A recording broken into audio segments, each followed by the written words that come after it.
I apologize for this weirdly informal me sitting thing, but I'm kind of proud. I got my very first sports injury on the weekend, which involved stretching a muscle that I didn't know I had, which is apparently important to standing up. So, as long as I'm sitting, I'm fine. So I have a very long title within the university. I argue that it might be the longest title at the university. I am the Senior Director of Applied Research and Commercialization and Senior Legal Counsel within the Office of the Vice President, Research and Innovation. Very, very long title. It's hard to fit on business cards, but at the end of the day, I lead a team of what we call funding Sherpas. So it's our role within the university to work with companies that are interested in working with the university to help them access government funding and other programs to help defray the costs of the research that's taking place at the university. So that's kind of my pedigree for giving this talk about how you can both find funding, some hints about applying for funding, and what you do when you actually get the funding, which sometimes you think it's easy, spend it. It's not always the case. So feel free, we'll have time for questions after. I have no problem sticking around after too, so if you have very specific questions, feel free to come up and ask me, but if you have very specific questions about how can I find funding for my alpaca farm, which is operating in, come up and ask me after. General questions, feel free to ask at any point during the presentation. So, my first slide seems kind of obvious, but it's the first thing I always ask people when they come to talk to me about finding government funding. And it's one that they've often not actually thought about. And it's, what do you want the funding for? So, and that's very specific. I understand that you all want the funding to grow your businesses. I understand that you all want the funding to kind of move things forward, but it's more granular than that. Do you want the funding to pay yourself? Do you want the funding to hire people? Do you want the funding to travel to a trade show that's happening in Las Vegas so you can go promote what you're doing? So there are different funding programs available for different things.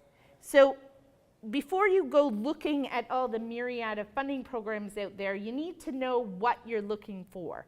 So I would urge you to kind of prioritize things. There might be a couple things that you have funding that you're looking for funding for, but don't just go look for government funding and try and kind of convolute whatever you want into the funding program. Go look for a program that matches what you need the funding for. It makes life easier down the road. So that's the first main question. One would think it's obvious, but it's enumerate exactly, specifically what you need the funding for. So there's all different types of funding that comes from government. Contracts is basically you're selling goods or services into the government. So in return for providing them this sort of good or this sort of services, they're going to pay you X amount of money. Sorry to interrupt you. Will you make your slides available? Or yeah, Cleo has them. There you go. You tweet them? Thank you. Yeah, well, I mean, like, there's a link. Oh, link to them. Fair enough. Yes, yes. So the first kind of section is contract that you're selling into the government. Those are generally, you look for requests for proposals, RFPs, or that sort of thing, where the government they purchase a whole lot of goods and a whole lot of services. And it's well worth kind of taking your time, at least to go into the various sites where things get posted. And you can set up alerts. So for the university, for example, I get an email once a week, saying these are the new opportunities in these areas, which happen to correspond to ones that we're looking for the university. But there's everything from, it's actually kind of fun to just go look, because it's everything from somebody's purchasing tanks to somebody's purchasing like 50 million rolls of toilet paper for some, I don't know, some government site somewhere. But it is kind of fun to go look at them. But you can get RFPs from all levels of government. And we're all required to put stuff out to RFP now under different legislation. So federal RFP, there's provincial ones, and there's municipal ones.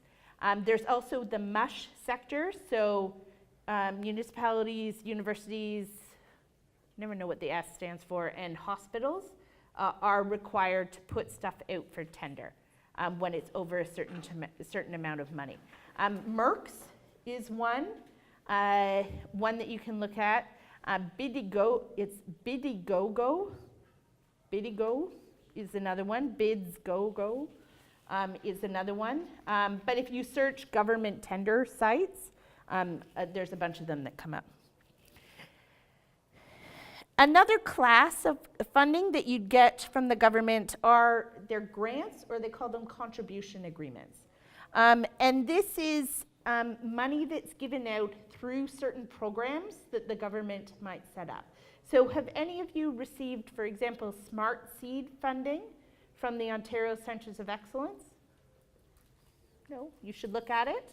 But that, for example, it's a grant. It's we're giving you money to move you forward in accordance with the overall objectives of the program. For example, we just heard with the last federal budget that there's $75 million that's going to be available for programs to spur innovation. We imagine that a number of that, some of that funding will be made available directly to companies through different programs. But those are, sometimes it's matched funding. For every dollar you spend, they'll give you $1. Sometimes it's, here's a straight grant. Here's $30,000, go do good. Send me a report when you're done and tell us what you did. There is certain funding that's available from the government as loans and cash advances. Oftentimes for you guys, this would be like the Business Development Bank of Canada, for example. The Canadian Media Fund, for example, has funding that's given out to certain projects. Keep in mind, it's not done as an equity investment, it's done as a loan. Sometimes the programs are forgivable loans. Like the Canadian Media Fund, for example, is a forgivable loan. If you're given a certain amount of money to try and commercialize something, if you don't commercialize it, you don't make any money, that's good. But if you do, then you have to repay them based on a royalty rate until such time as you've repaid the funds. Business Development Bank of Canada, for example, is a straight loan with a negotiated interest rate that you have to pay. It's just, they argue it's very advantageous rates that you're paying and when you have to pay back. Do any loans require personal guarantees? Some of them could. The Business Development Bank of Canada may. I haven't looked at it lately, but it may. The CMF funding does not necessarily. But you have to have a corporation that it's going to.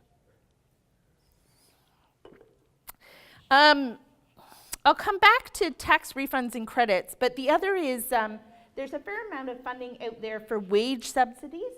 So funding that comes to you to hire people. Oftentimes it's to hire youth. It's to hire people with certain challenges.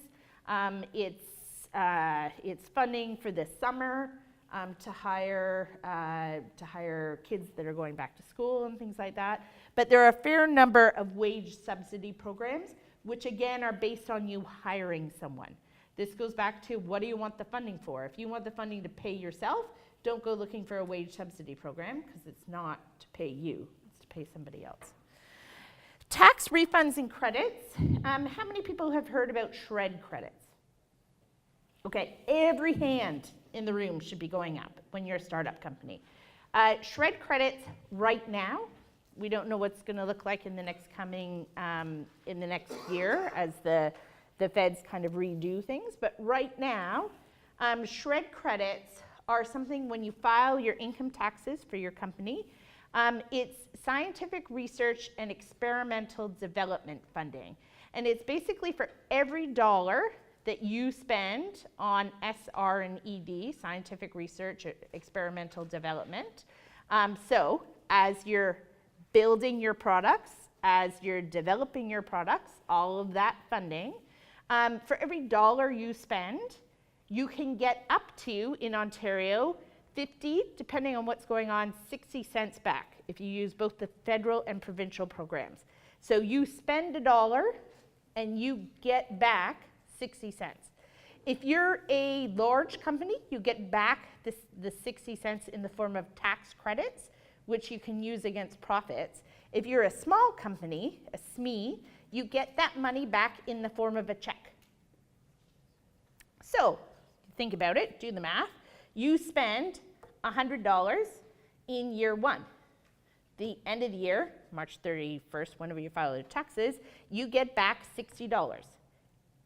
You then spend that $60 in year two, and you get back, somebody do the math, 60% of $60.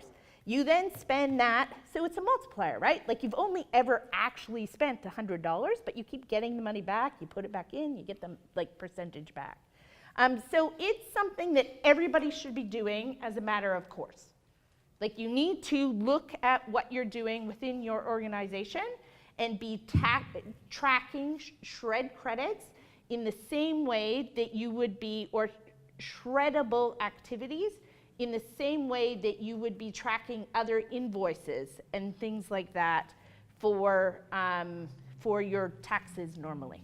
What qualifies as a shreddable activity? We have a whole 2-hour session on shreddable stuff. Usually there has to be some sort of experimental development to it. So just like coding something that you know is going to work. Like making a website for promotional of your business, no. But if you're creating new algorithms and things like that, that can be, if anybody's dealing, usually it's if you're dealing with physical stuff, like you're making a prototype or something like that, that's usually all shreddable. Anything where there has to be a question. There's a lot of people around that will give shred advice. And they'll kind of do it like H&R Block, so that like they'll figure out your shred credits for you, file them, and then they take a cut. The first time you do it, you probably want to use a shred professional, because the language can be very specific. If you say it's 1 + 1, they go, oh no, that's not all right. But if you say it's 1 and an additional 1, they'll say, oh yeah, that's perfect. So like sometimes wording it for shred credits, there's a very specific language you have to use. Once you do it the first time, so long as you're doing the same activity, you can file your own shred stuff on a go-forward basis. And for a first-year company that's building a new product, that's pretty much goes there. Yeah. Almost directly. Yeah. The only thing is you have to have expenses. So like you paying yourself, but not actually paying yourself, you have to actually show like transfer of expenses. But if you're hiring a programmer, if you're hiring, even sometimes like patent stuff can count and things like that, depending on how you do it. So once you've figured out, you understand the different types of funding you can get, you know what you want the funding for, where do you go? So there's a couple of different places that you can look for government funding. As I mentioned, the federal government gives out money, the provincial government gives out money, municipalities give out money. For example, the City of Toronto gives out a fair bit of innovation funding. There's certain government agencies that give out funding. So things like the Canadian Media Fund, the OMDC, the Ontario Media Development Corp, Women's College Hospital, gives out kind of innovation funding. Ryerson gives out innovation funding. So kind of all levels of government and quasi-government. There are some programs which are standing programs that they have repeating calls. So you can apply for funding that so how to say this? We have a program here at Ryerson where we're giving out government funding, but every month on the first Friday of the month, it's open for funding, and you can apply, and we'll do it. It's a repeating basis. There are other programs that you need to know that it's going to happen once. It's a one-off announcement of funding. So it's important when you're going and looking at these programs for you to understand, is this a program that repeats, or is this a program that there's one call, and if you miss that call, you're not going to get it again. One of the things that you need to do, and especially for a lot of these one-off calls, is get on lists. And I recognize it's a pain in the butt. I get way too many emails, but you need to be on lists because the calls come out oftentimes through these lists. So things like IRAP. Has everybody contacted IRAP? The Industrial Regional Assistance Program. It's a government agency that is set up to give funds to startup businesses, to help businesses grow. It's Industrial Research Assistance Program. It's funding that goes directly to companies.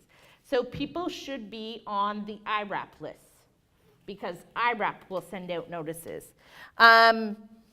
For people should be reading if you're within the Ryerson zone community, the zones will send out emails with calls for funding or things that are going on.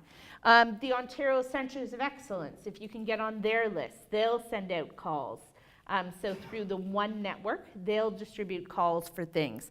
The City of Toronto, as I said, has a fairly robust incubation program. Again, just get on their list. The MARS, is everybody signed up at MARS? You should be signed up at MARS. So it's our Regional Innovation Center, our RIC for this area in Toronto.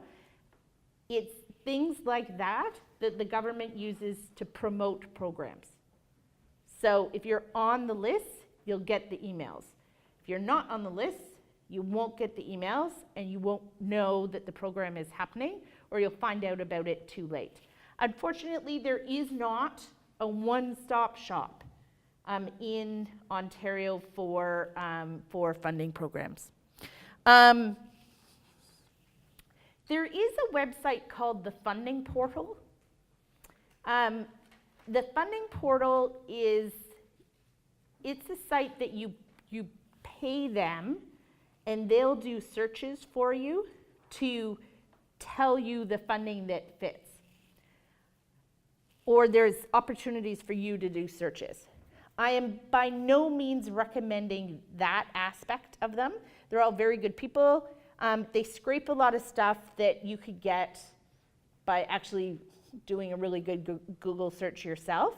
But they have a really good email that's free where they list who got funding this week, where were all the funding announcements, what programs came out from the government, and they go through for the whole of Canada. So at the very least, if you go to the Funding Portal site and sign up for their weekly email that comes out, you can get a lot of stuff off of that email. I think I found stuff that I'm on all kinds of lists, and I found stuff on their emails that surprised me, that I haven't seen through any of the other sources. As I mentioned, there are RFP sites available. So Merck's, the City of Toronto has one. This Bidigogo, which is a new one. If people are interested in it, come up to me after and I'll Google it. I'll find, because I just signed up on it last week because we were looking for a bid. But on all of those sites, as I mentioned, you can create a profile and again, have it send you alerts when things come up in your area. So it takes kind of 10 minutes there's usually not a cost to signing up, but you sign up, you create send me these things in this area, and then you get emails of RFPs and things like that.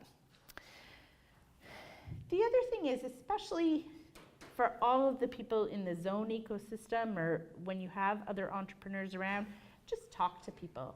Like, just say, when you're all sitting around at the end of the thing, hey, have you seen any government funding? Have you applied for any government funding? What have you found is good? What have you found is bad? Are there any programs that you'd recommend? Because a lot of it is, people are more than happy to share what they know. Everybody's all in the same boat.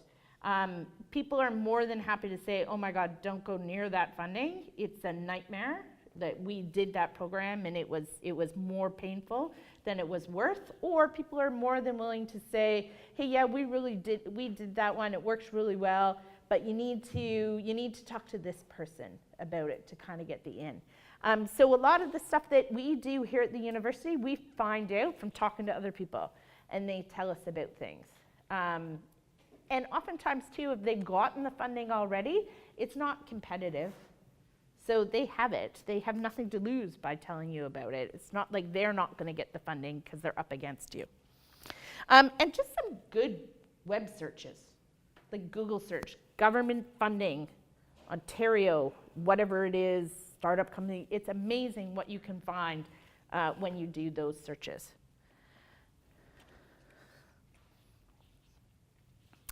I think I mentioned these. The Ontario Centres of Excellence is often for innovation-based funding, a good place to start. The Ministry of Research and Innovation, which now has a new name with a lot of letters behind it, but if you search Ontario MRI, it'll bring you to the new site. It doesn't specifically give out funding itself, but it gives out the funding to all of the people who give out the funding. So it will list all of the different programs that it's given out funding to and who it's given out the funding to. The same thing for Ministry of Training, Colleges and Universities, which I think also has a new acronym. These are the Ontario-based Ontario MRI and Ontario MTCU. So they'll give out funding to Ryerson to give out to companies. But they have a number of different programs like that they've given out funding to different sources. So you can go to their websites, see who they've given the program funding to, and then go ask the people who are giving out the money what the rules are. So for example, the Ontario Centres of Excellence has given Ryerson in the latest round, I think it was 1.7 million. To support zone activities. As part of that, we give out grants directly to companies, $7,000 grants directly to companies. Ryerson has received funding from MRI for social enterprise companies.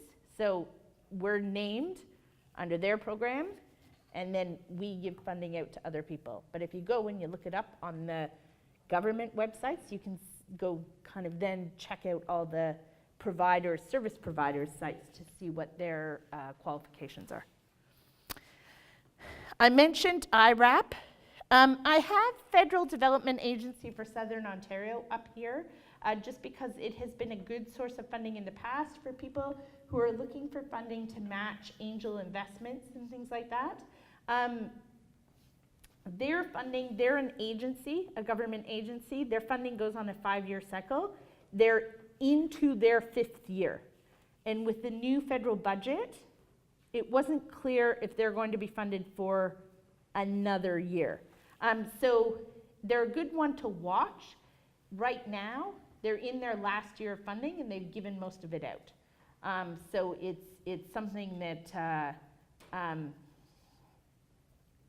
if you're going in and asking for kind of smaller bits of funding, they might still have some left.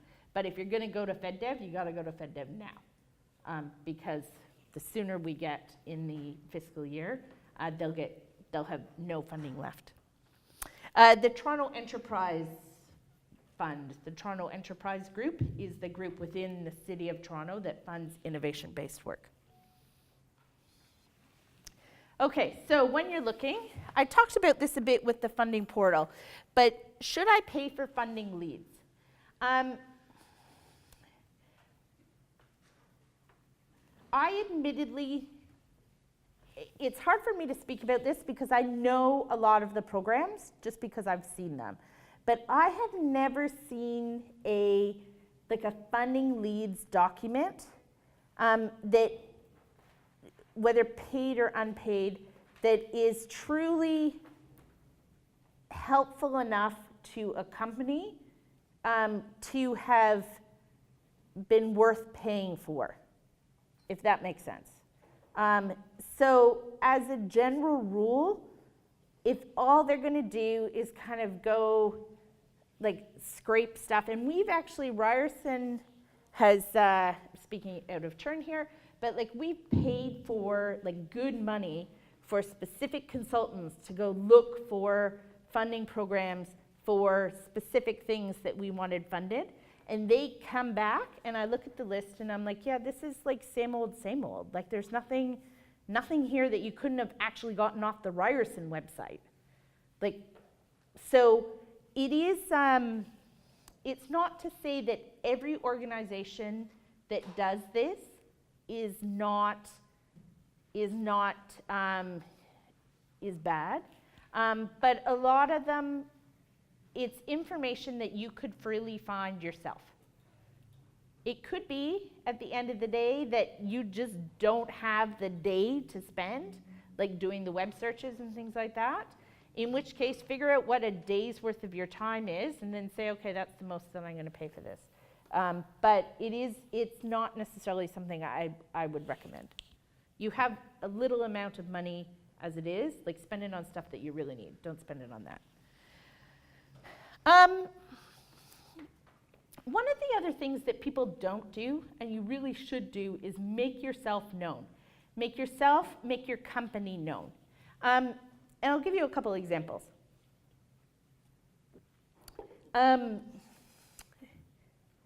Especially if you're in the CLAs, in the Ryerson zones, we'll ask you to pitch, or we'll send out a thing saying OCE, the Ontario Centres of Excellence, OCE Discovery, is looking for companies to promote at, and they're going to give you a space.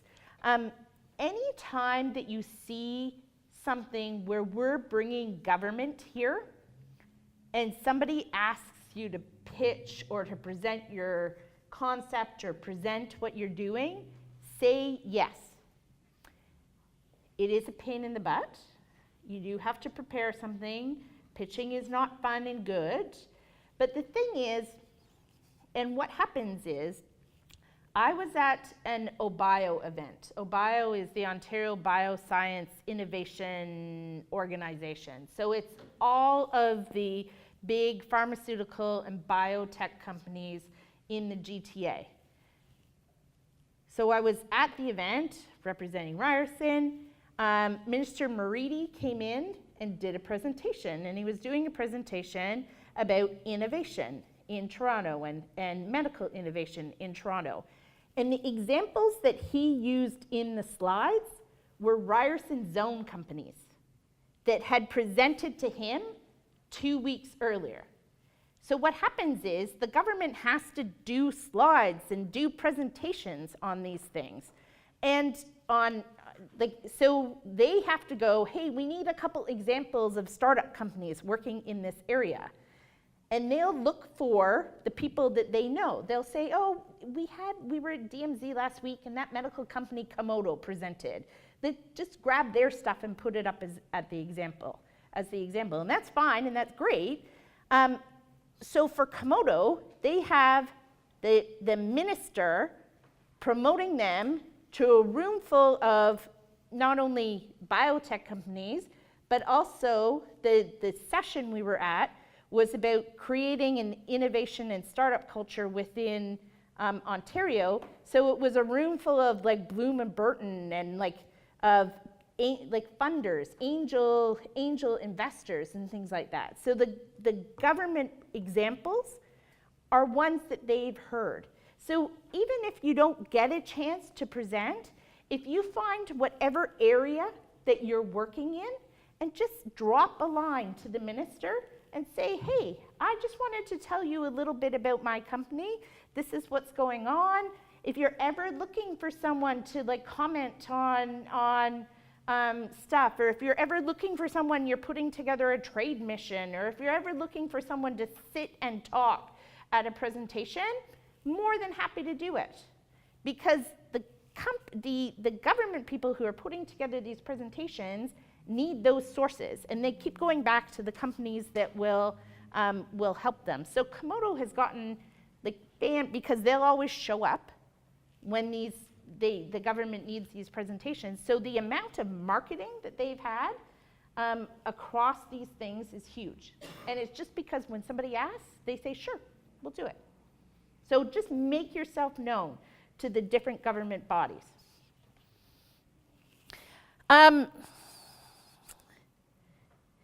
That goes to the second thing. You don't always have to wait for a call. So the government will fund things in, so when you're talking about government funding, Christmas is March.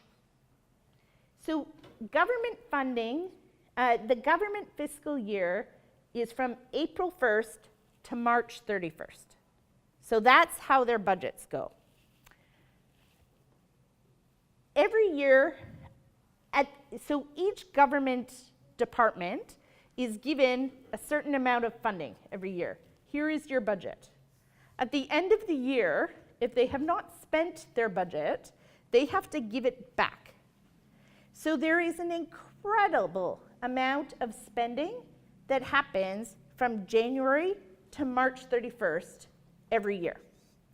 I was just telling Cleo, like just in the last 3 weeks, I've probably signed over $850,000 worth of contracts that just showed up, right? And it's from different government agencies that are trying to dump their budgets because they need to spend their budget. Because if you perpetually save money in the government, it just means that your budget's going to be reduced in the next year. Like you don't get brownie points for not spending your budget when you're in government.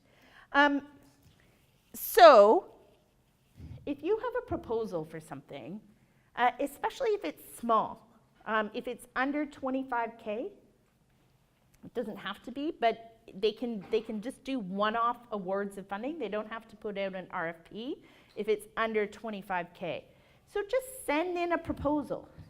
The proposal will get stuck in someone's drawer until such time as they frantically need to spend they need to spend money, and they need to know what they're going to spend it on. And at that point, somebody's going to go into this pile of proposals sitting in the drawer and pull them out and go, okay, there, that gets you the amount of money that you need spent. So oftentimes, this stuff will go in, it'll sit there, but all of a sudden, kind of January, February, March, you'll get a call that says, hey, yeah, we want to give you the funding. Can you sign the agreement in the next 2 days and send it back to us? And all of a sudden, you'll get a grant. So if you're doing this, figure out where you can, figure out where it would fit. I wouldn't send in and say, hey, I'm a poor entrepreneur and I need money, and can you give me $25,000 for my business? But let's say you want to do a pilot, and you want to do a pilot with the government, or you want to sell into the government for a certain, let's say, okay, what's one of your companies? Somebody, make yourself known. What are you doing? LL.B. It's an app for daycares. Okay. To connect parents and teachers together and give parents daily reports about the status of their.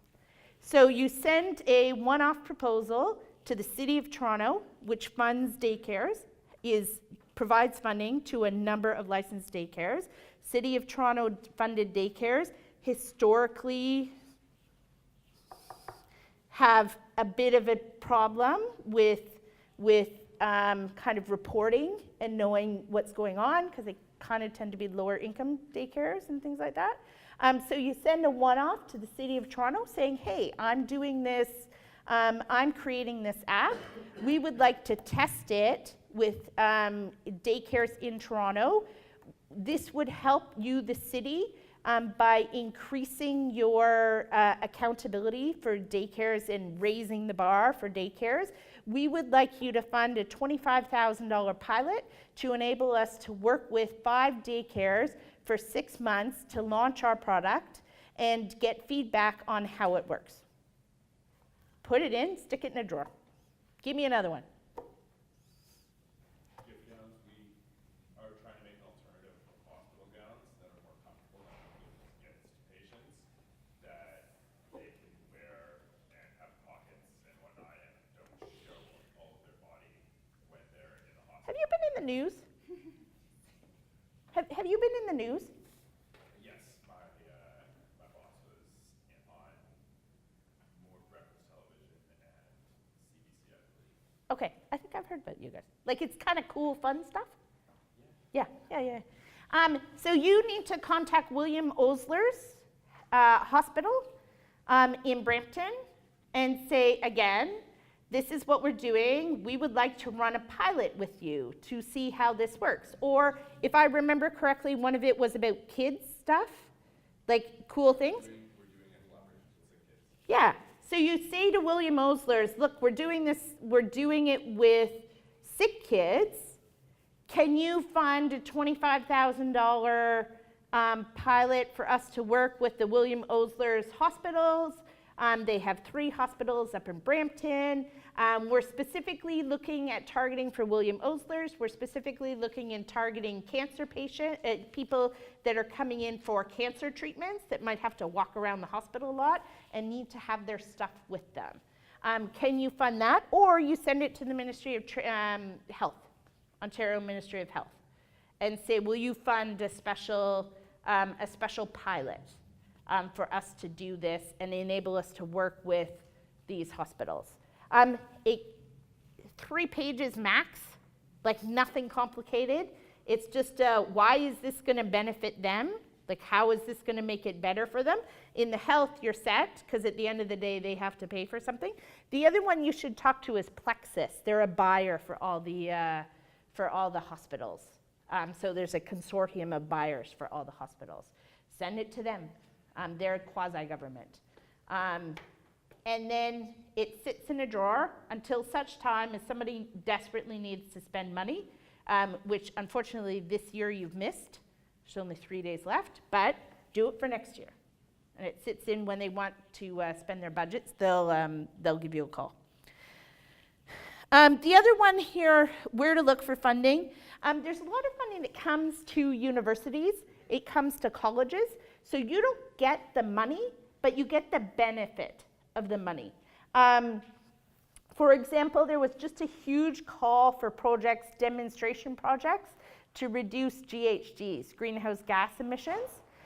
So under that program, under one of the ones that we're submitting, so we've submitted, we're past the first round, we're into the second round to put in for a $1.5 million project. But part of what we're going to do with the funding is to build a demonstration house that people are going to put the solar panels and stuff on to reduce the greenhouse gas emissions. So again, the money doesn't go directly to you, the company, but the money goes towards getting something done that you need.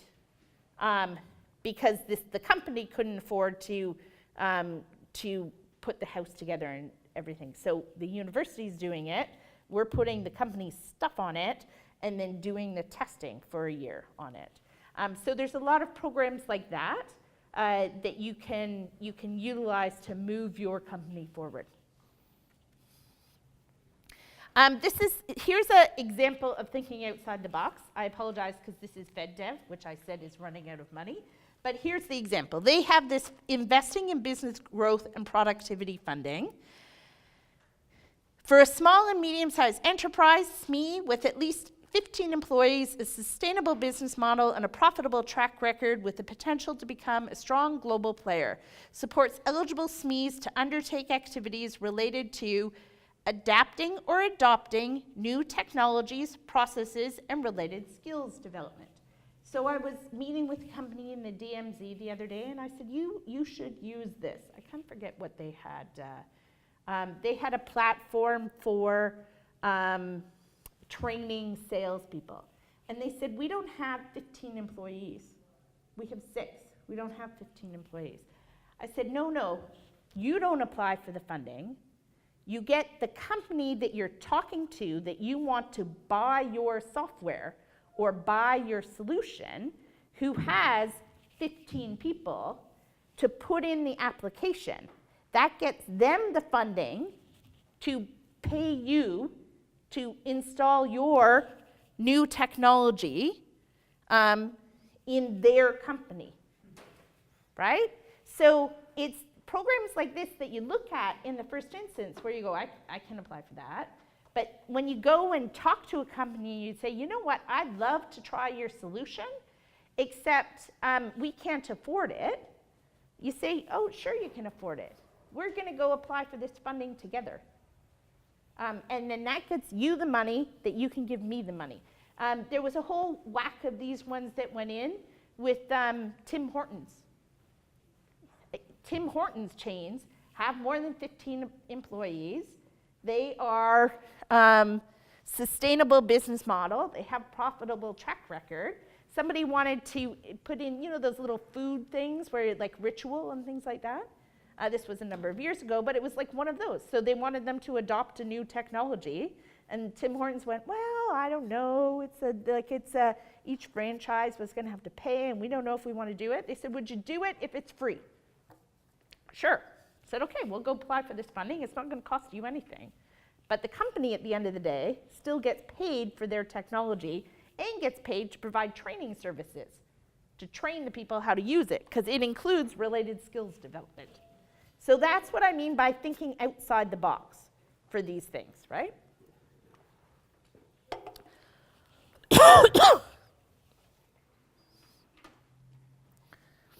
Okay. So you figured out where you're going to put the funding in. You figured out what program you're going to apply to. What do you do now? The first thing that's very important is understand who is receiving the proposal. Why are they giving out the money, and what are they trying to achieve?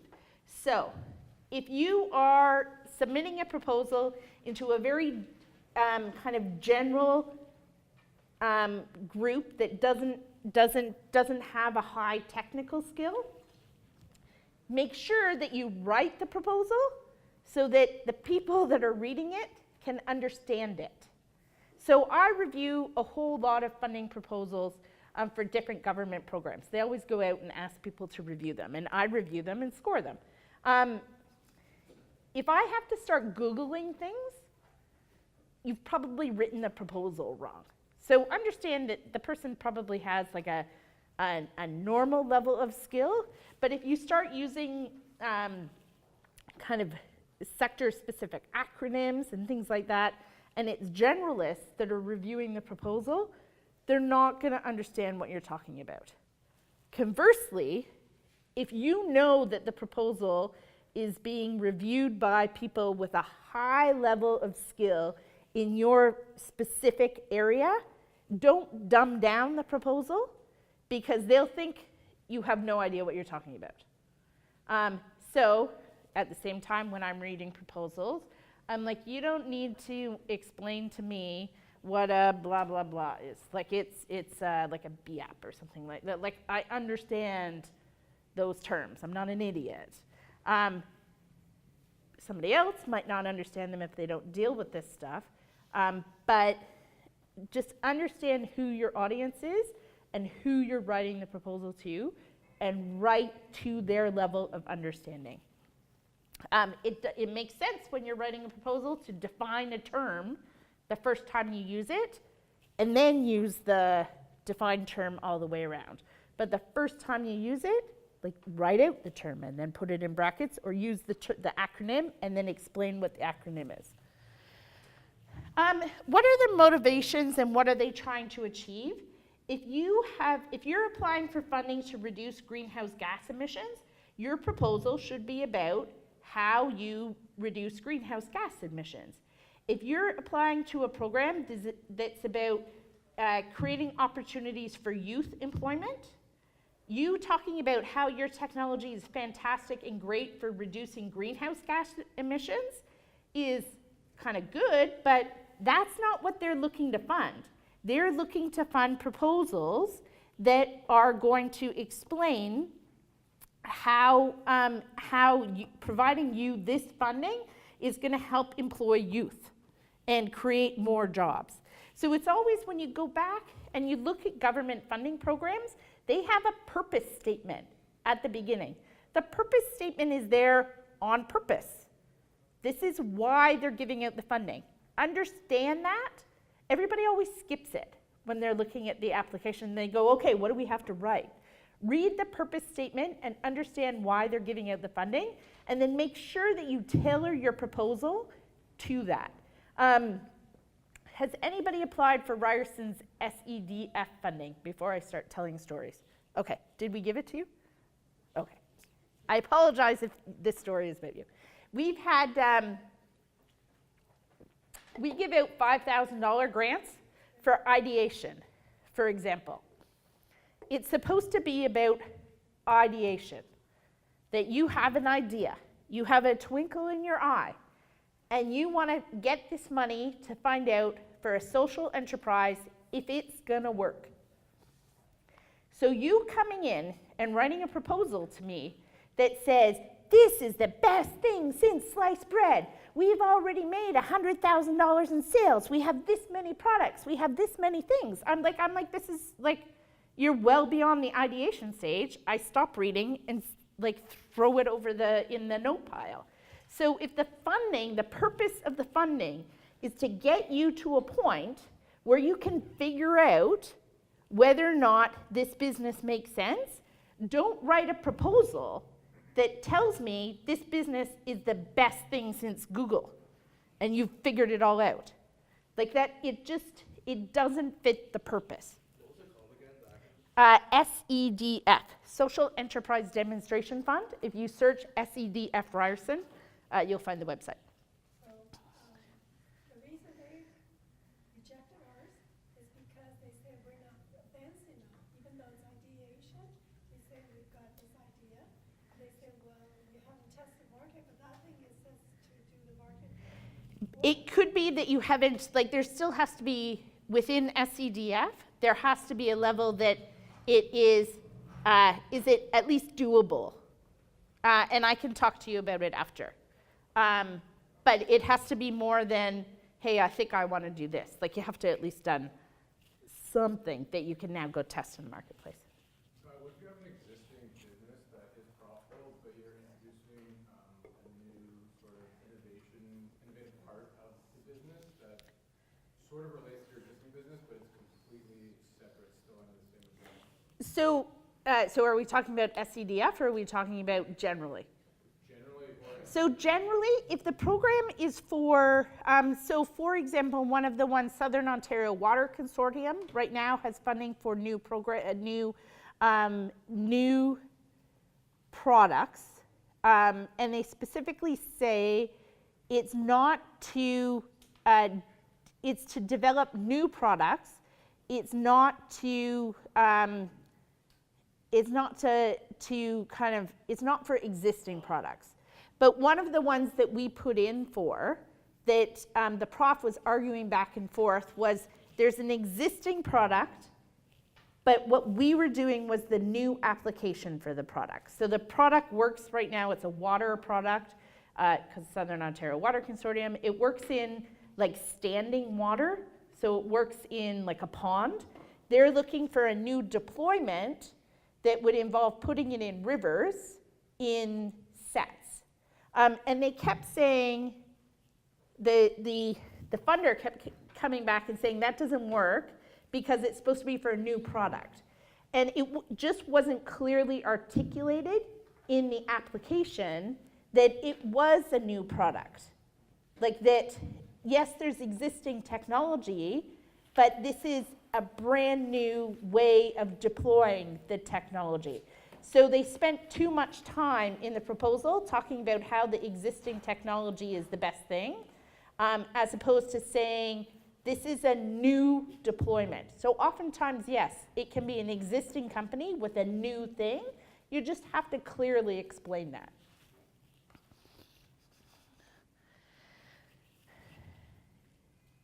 This seems self-explanatory. It is quite amazing how we have a university full of people with higher level degrees that will oftentimes mess up their application because they've used the wrong font. Things like this matter in government funding applications. Timelines matter. Like deadlines are deadlines.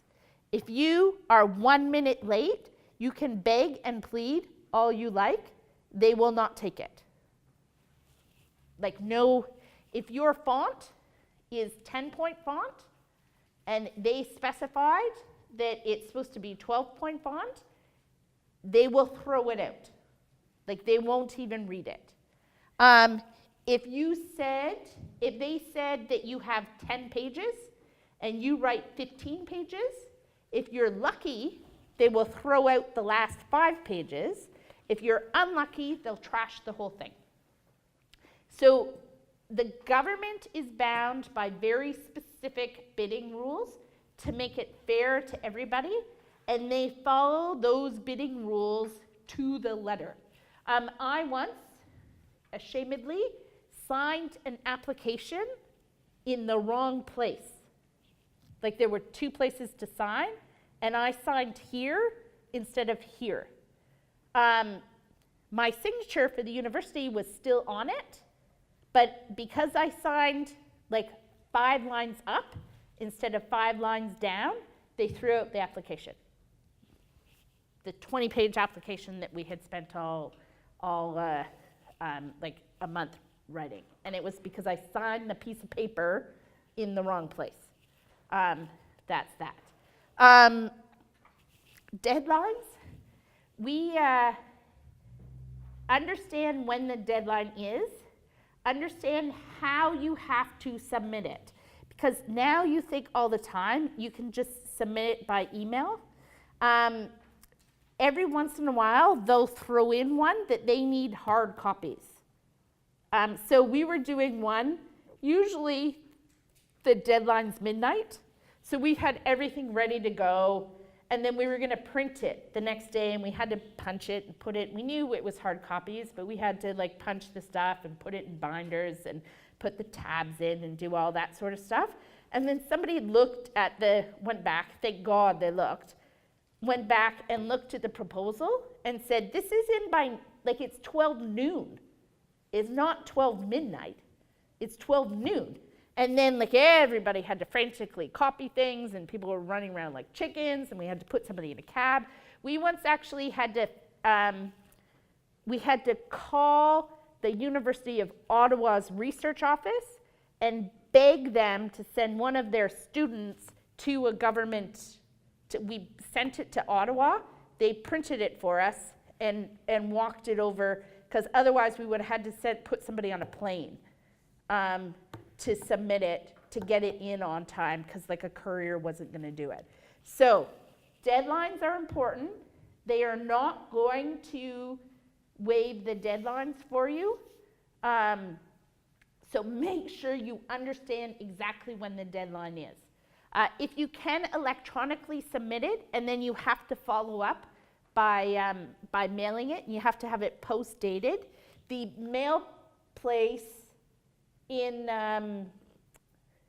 like the AMC, whatever the AMC building is called, their mail place is open till 9 o'clock at night.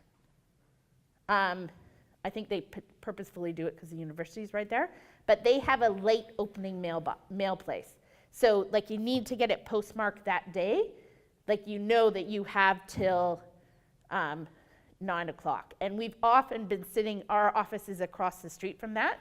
We've often been sitting in the office where we have like 2 people, and we're like, hand them the stuff, go, go, go, go, go. and they have to run across the street, pray there isn't a line, get in line, and we're all sitting there going like this until they come back and they go, yay, and we're in.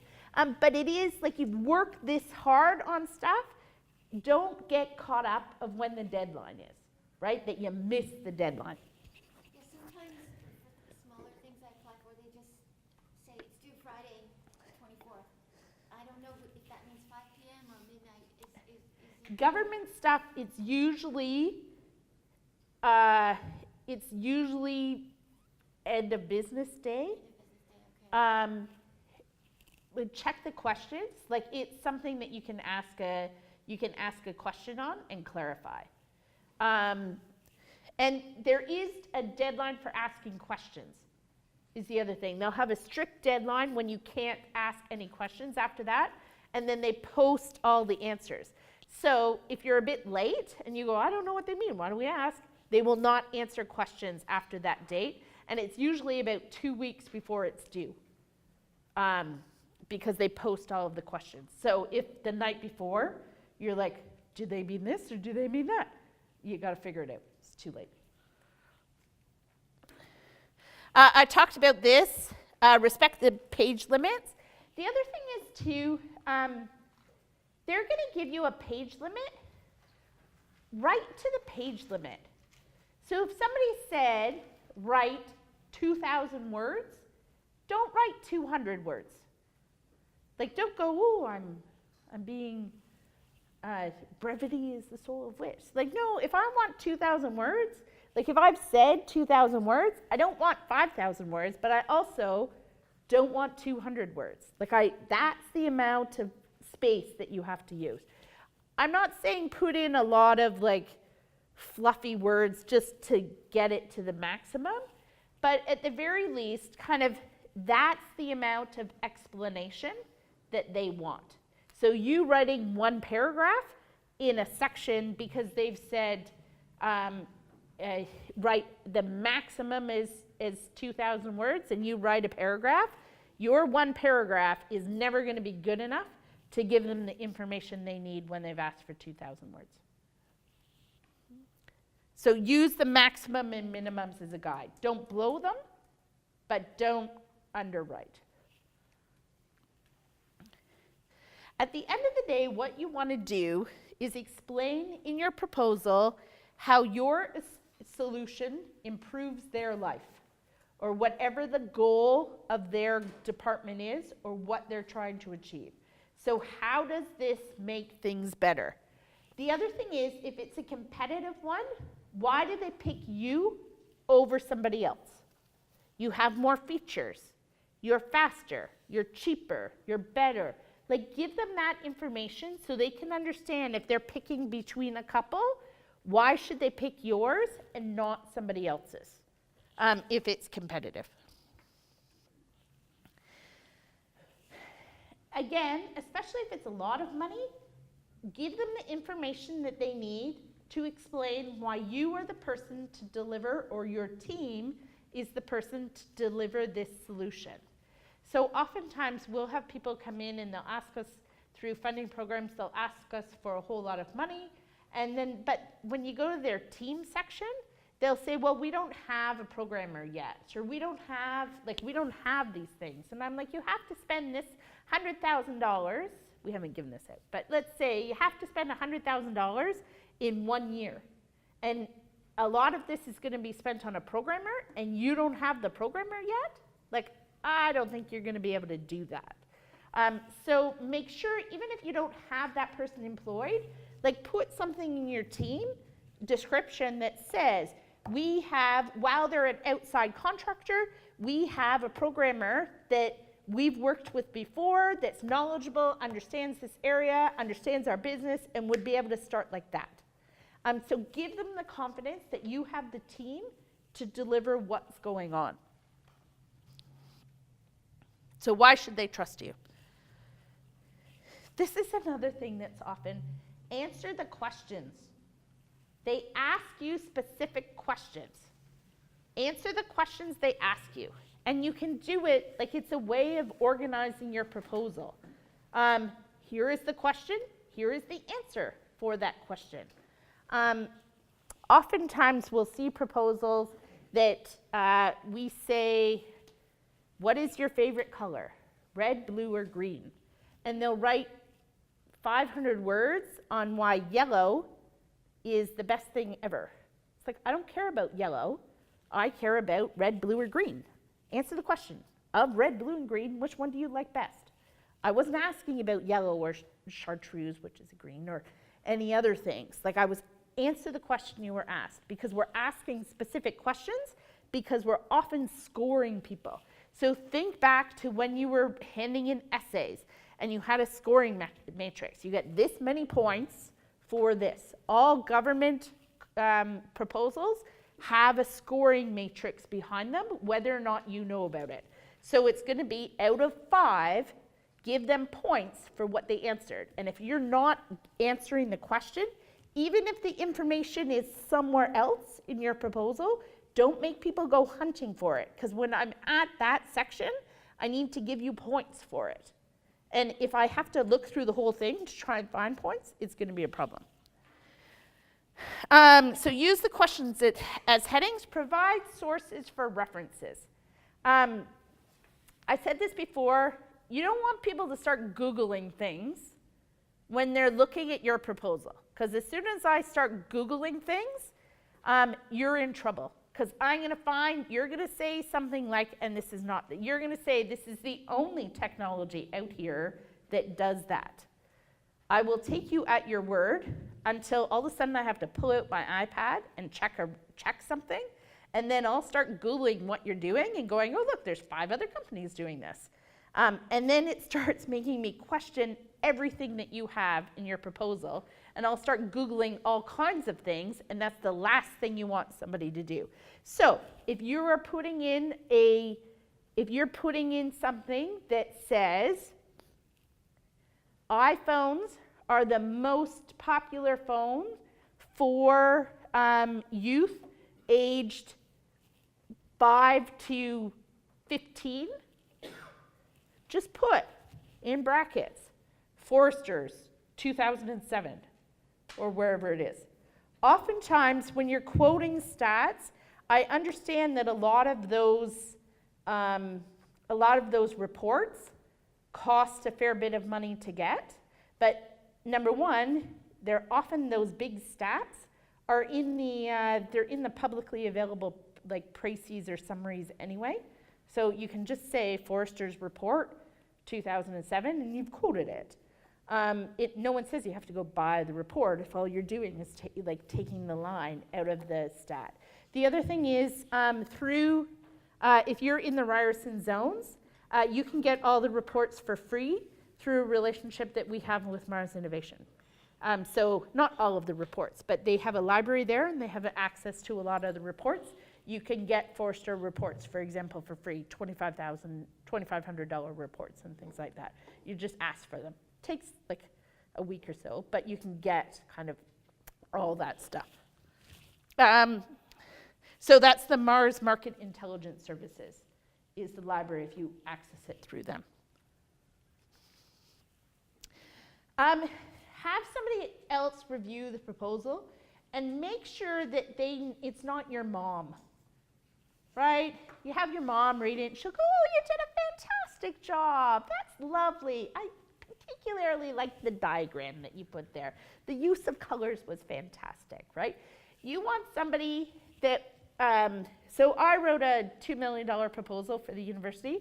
I sent it out to a whole bunch of, and this was to get money, $2 million for the zones. I sent it out to a whole bunch of people, and like a whole bunch of people within the university said, looks good, looks great, it's wonderful. I'm like, no, it isn't. It sucks. I need people to tell me what's wrong. So I sent it out to a bunch of people outside the university, and a bunch of people from outside the university came back and said, this wasn't clear, this doesn't make sense, you need to explain that more. And that feedback is what I needed and is much more appreciated than the person that goes, looks great. Looks great is not helpful. And everything that you send doesn't look great. Everything can be improved somewhat.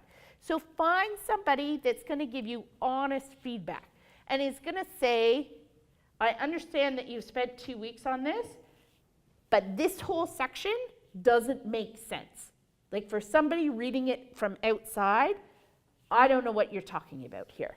So hopefully find somebody that's kind of outside your circle too, that doesn't have an intuitive understanding. It's amazing how many times that you, especially when you've spent a long time working on something, you think it says something and it doesn't, right? Because it says it in your head. Like you're sure that that's what it says because that's what you've been trying to get out there. So you need objective people that'll read the stuff and tell you that's not what it says. Or check it to make sure that when you started using an acronym at the beginning, that that's the acronym that you use all the way through. Or that if you, I don't know, that maybe you started doing it and you talked about your budget and resources at the beginning, but you forgot that you changed the budget at the end, so you took out that position that you're talking about at the beginning as being the crucial position. You won't notice stuff like that. You need somebody else to read it and give you honest feedback.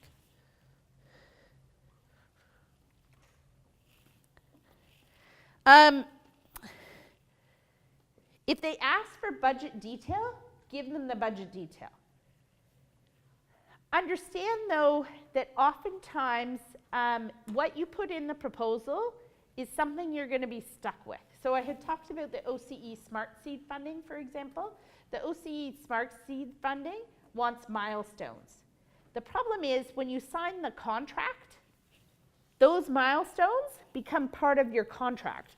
So if you gave them like 50 million milestones that are like every week, then all of a sudden you're going to be stuck with 50 million milestones.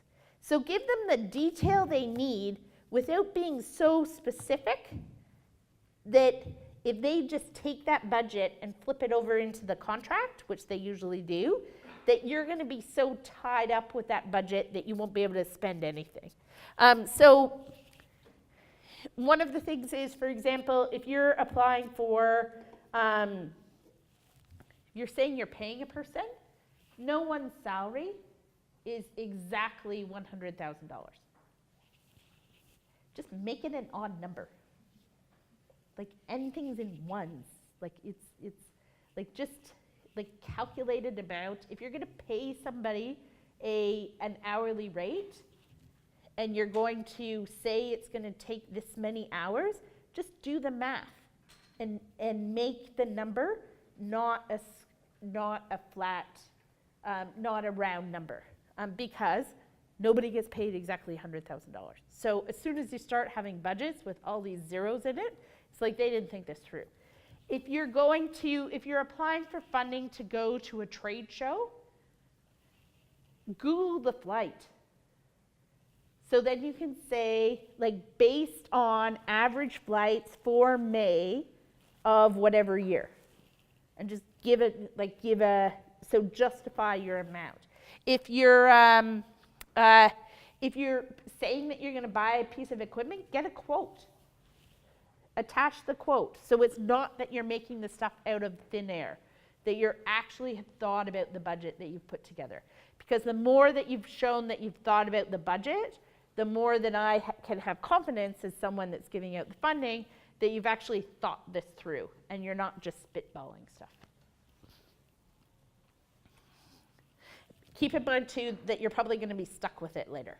So don't put in, for example, don't put in specific names of people in your budget. Don't say we're going to hire this programmer unless you know you're going to hire that programmer for sure, because you don't want to get stuck with having to hire that specific programmer if something happens, because you'll have to go back and get permission to change your budget.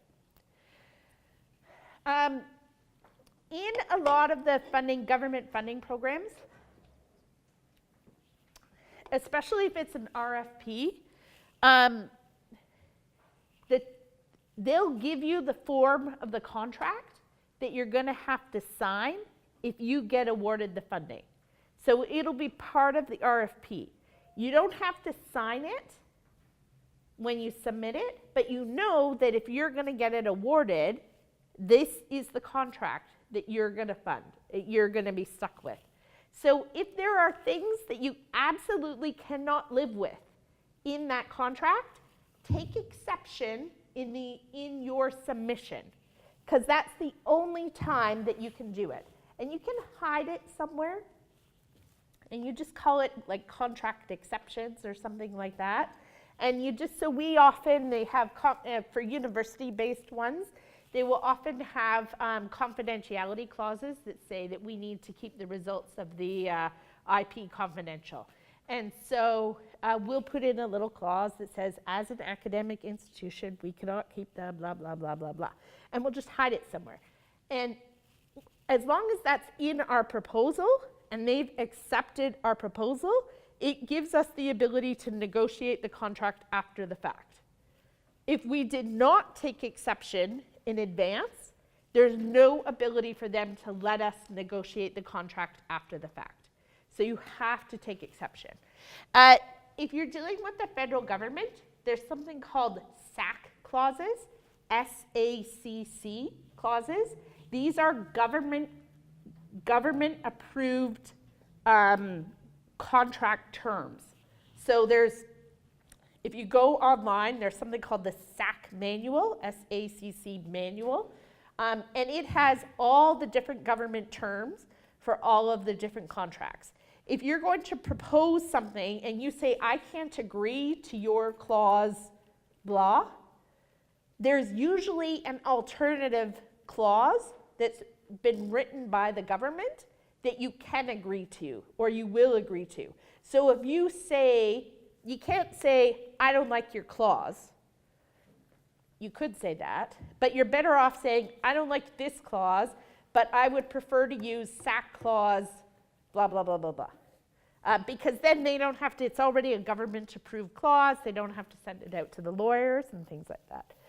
Keep in mind, depending on what you're doing, I will say that if you take, it's not always the case that if you take exception to the clauses, that they will let you negotiate, or if you take exception to too many clauses, like they'll just throw out your application.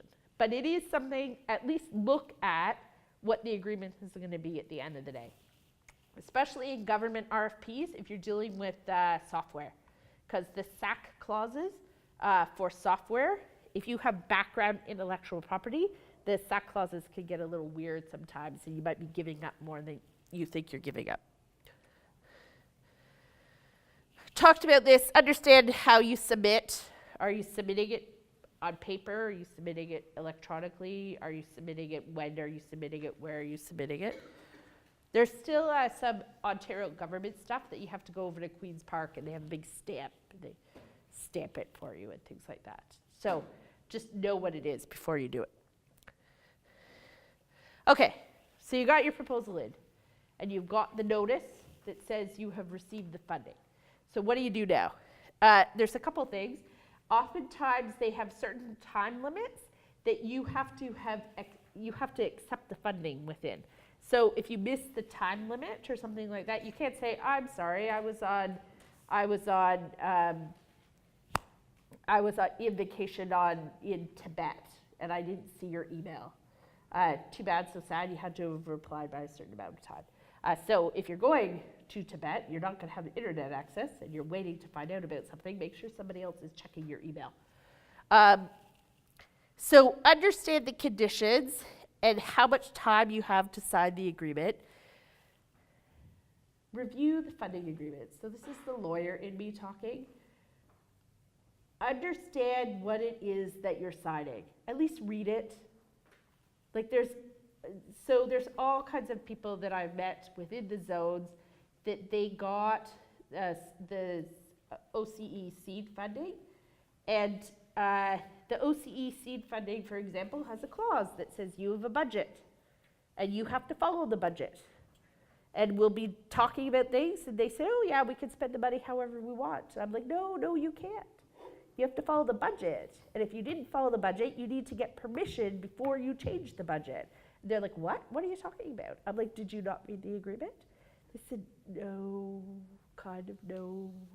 So like there's things like that that can mess you up later when you submit your invoices, and you're supposed to submit your invoices 10 days after the end of the month, and you submit your invoices 2 months later, they say, we're not going to pay this because you're too late.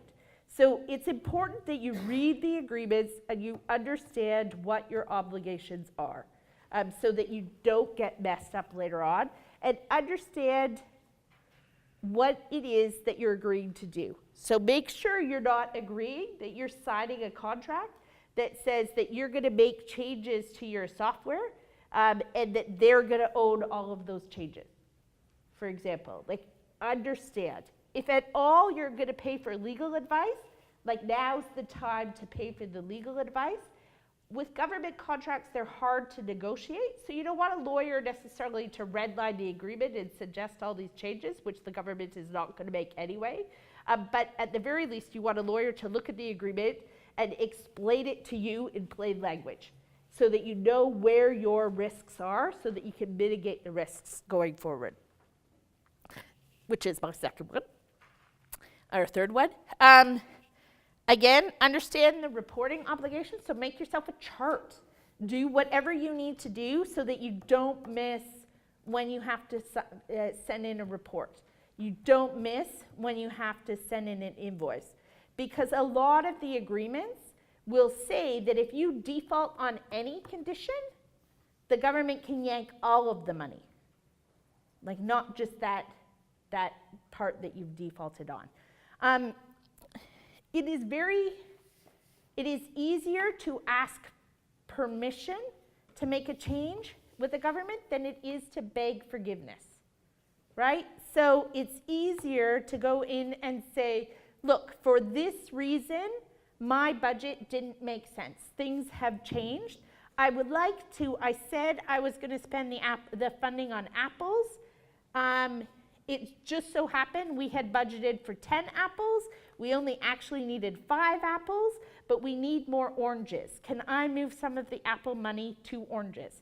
They'll say, sure, that makes sense. You gave us a justification? Sure, go ahead. Ask that permission instead of just going and spending the money on the oranges, and then they say, but you didn't have that much money to spend on oranges. It's harder for them to retroactively approve things than it is to give permission in advance. Keep records too, because all government agreements are auditable. You need to keep the records for 7 years. So keep the records. So if somebody shows up to audit you, you have the things that prove what you said you did. So that's it. As I mentioned, part of my and my team's role within the Office of Vice President Research and Innovation is to help companies that are working with the university find government programs, but we're always kind of willing to talk to people about kind of what you're doing. I have office hours, and some of my other colleagues have office hours within the zones, various zones. So if you're part of the Ryerson ecosystem, we're always willing to kind of sit down and go through different funding programs. We've had things like boot camps where we get a whole bunch of people that have written applications for the OCE seed funding, and we'll sit down and go through their applications and be the non-nice voice that says, what about this, what about this, what about this? We're not your mom, so we'll be tough on you. So we're more than willing to do that. All of you are part of our ecosystem, and kind of by making all of you do better, we hope that you remember Ryerson when you want to come back and do a research project with the university, so it all comes back around at the end. So I'm more than willing to kind of take any questions that people might have, and I'm more than willing to stay around for a little bit. Pizza should be arriving, but I'm more than happy to, if there's specific things that you want to talk to you about that. What are the best funding options for early-stage tech startups? So the question, I'm supposed to repeat the questions. What are the best, some of the best funding opportunities for early-stage tech startups? If you are within the zone network, everybody should be looking at the OCE seed funds. Right now, the Ontario Centres of Excellence has a call out for what they call Talent Edge, which is funding that if you put in for undergraduate students, usually it's for graduate students, but right now coming into the summer, it's for undergraduate students. So if you need to hire a student over the summer, they'll put in, don't quote me on this, the normal one is you put in $5,000, they'll put in $10,000. It's a bit less than that because it's undergrads, but they'll basically match 2 to 1 of the funding that you're paying for a student. So if you're looking to bring on talent over the summer, that's a good thing that you should be doing. Depending on where you're at, you should be talking to IRAP. IRAP usually wants to see people that are, they at least have something in the market so that you have kind of something out there. You don't necessarily have to be profitable, but you should be kind of doing a bit more than beta testing. But they have a number of different programs, everything from My First Patent kind of deal. We call it, there's a name for it, but it's like My First Patent. And other funding that will be provided to you for doing tech development and things like that. So IRAP is one that everybody should be looking at. I will warn you, don't go to IRAP too early though, just because they'll kind of write you off and then you'll be stuck. What other ones?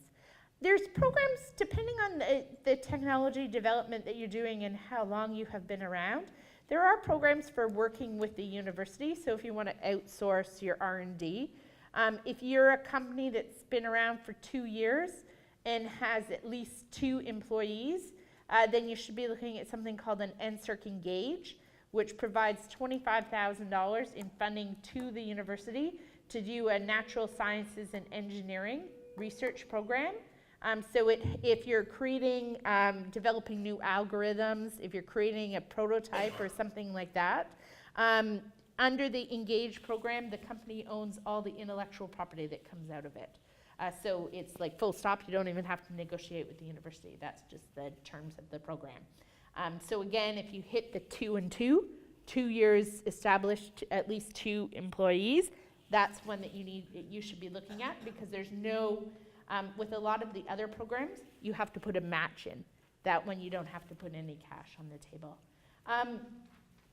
If you're in the green space at all, so if you're doing technology development in greenhouse gas emissions or things like that, go look at the Ministry of Energy site, the Ontario Ministry of Energy site, because they've been dumping a lot of money for demonstration projects. Both Natural Resources Canada and MOE just has a lot of demonstration money out right now, and they're writing fairly big checks, like $500,000, $1 million for demonstration projects. So if you're in a space that you can say you're reducing greenhouse gas emissions at all, that's probably a good one. A demonstration means you can demonstrate that you have a solution? Yeah, so the question is, demonstration means that you can demonstrate you have a solution. Yeah, it's usually a pilot. So it's like we're gonna plug this in one place and then show that it works, so that we'll then go sell it to a whole bunch of other people.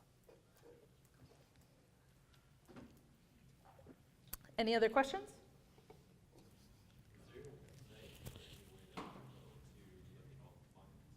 So the question is there a website that you can go to look at all of the funds? No. The funding portal does have, like, they've scraped a lot of stuff, and I'm pretty sure there are parts of it that are free, that you can do free searches. Mars, the Regional Innovation Center, had tried to maintain something on their website for a while. I haven't gone to look at it for a while to see how up to date it is, but they did have on their website a thing that you can put in and say, I'm looking for this type of funding. so I'm looking to hire somebody. And I have not found one truly comprehensive one-stop shop, though. Back to the other question, the Ontario Chamber of Commerce is giving out funding for, they're giving out funding for the Ontario Trade Commissioners, I think, but it's if you want to explore other markets. So if you want to go global, they have a program that will help defray the costs of you kind of doing market assessment of the possibility of you expanding to China or India or markets like that. They tend to discriminate against the US, which is kind of weird because that's where we should be going, but because it's your next biggest market. But there is funding for that. So depending on where you are, if at the end of the day you're here, but you're going to be selling into other countries, the OCC stuff is a good place to start. And people don't know about it because you wouldn't think the Ontario Chambers of Commerce would have money they're giving it. Wonderful. Well, thank you all very, very much. I will be here for a little bit, so if anybody has specific questions, feel free to come up and talk to me, and enjoy your pizza.